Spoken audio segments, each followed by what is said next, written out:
आज एक मुस्लिम महिला के हिजाब को चेहरे से हटा दिया जाना कहीं ना कहीं महिलाओं का अपमान है।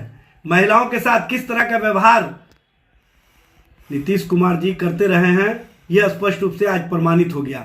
और वो भी मुस्लिम महिलाओं को जो पर्दे में रहती है, जो हिजाब में थी, उसके चेहरे को इन्होंने स्वयं अपने हाथों से हटा करके कहीं ना कहीं ये स्पष्ट कर दिया कि महिला सशक्तिकरण के नाम पर जनता दल यू और भारतीय जनता पार्टी किस तरह की राजनीति कर रहे हैं। और मुख्यमंत्री नीतीश कुमार जी जिस तरह से महिलाओं को अपमानित करने का काम किए, जिस तरह से महिलाओं के प्रति उनका सोच रहा, वो स्पष्ट रूप से सामने आ गया।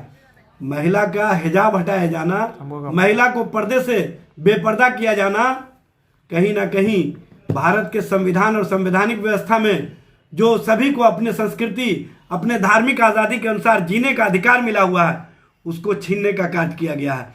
नीतीश जी, आप इस कार्य के लिए महिलाओं से क्षमा मांगिए। आप इस तरह का कहीं ना कहीं कार्य करके ये स्पष्ट कर दिया कि आपकी महिला के प्रति क्या सोच है, आप महिलाओं के प्रति किस तरह का सोच रखते हैं। महिलाओं के साथ ऐसा व्यवहार, महिलाओं को पर्दा से बेपर्दा किया जाना, महिलाओं के प्रति क्या दृष्टि है जनता दल यू का, भारतीय जनता पार्टी का, मुख्यमंत्री नीतीश कुमार का, ये बात सामने आ गया। और अब तक इस मामले में लोगों की चुप्पी, जनता दल यू के किसी नेता के द्वारा इस संबंध में कोई वक्तव्य नहीं दिया जाना, यह स्पष्ट करता है कि नीतीश जी महिला विरोधी सोच रखते हैं। नीतीश जी भारत के संविधान के अनुसार किसी के भी धार्मिक आज़ादी में दखल देना शुरू कर दिए हैं, और ये कहीं ना कहीं भारत के संविधान और संवैधानिक व्यवस्था के खिलाफ है। इस तरह के कृत्य के लिए नीतीश जी को महिला से माफ़ी मांगनी चाहिए, और ऐसे कृत्य के लिए बिहार सरकार को स्पष्ट रूप से वक्तव्य जारी करना चाहिए कि इस तरह की राजनीति और इस तरह की सोच क्यों डेवलप की जा रही है। आखिर कोई महिला पर्दा में रह सकती है कि नहीं रह सकती है।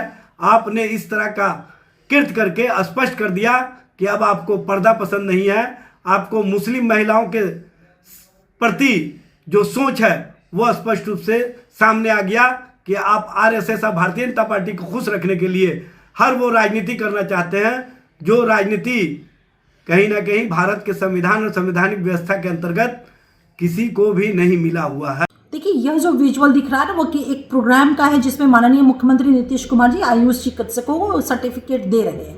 रही बात हमारे आदरणीय नेता नीतीश कुमार जी की बेटियों के मामले को लेकर के, विशेष तौर पे गरीब तबके की बेटियां, मुस्लिम समाज की बेटियां, पासमानदा समाज की बेटियों के इल्म और उनके रोजगार को लेकर के, तो किसी को भी प्रमाण देने की आवश्यकता और किसी के प्रमाण की आवश्यकता नहीं है। हमारे प्रॉफेट मोहम्मद साहेब की ख्वाहिशों को, उनकी ख्वाहिशें की क्या थी बेटियों के संदर्भ में, महिलाओं के संदर्भ में, उनके अधिकार को लेकर के था, उनके अच्छे तालीम तरबियत को लेकर के था। तो उनकी ख्वाहिशों को अगर किसी ने सुनिश्चित किया है, पूरा किया है, तो उस शख्स का नाम श्री नीतीश कुमार जी है। और इस पे सवाल कौन उठा रहा है? राष्ट्रीय जनता दल के लोग, जिनके शासन काल में इमामगंज से लेकर के अनेकों जगहों पर अल्पसंख्यक समाज की महिलाओं और बेटियों के साथ किस तरह से बदसलूकी, बदतमीजी की गई, और ये मुख्य दर्शक बन करके देखते रहे। देखिए, हमारे माननीय मुख्यमंत्री नीतीश कुमार जी का संपूर्ण जीवन सामाजिक न्याय, सामाजिक सौहार्द और महिला सम्मान को समर्पित रहा है।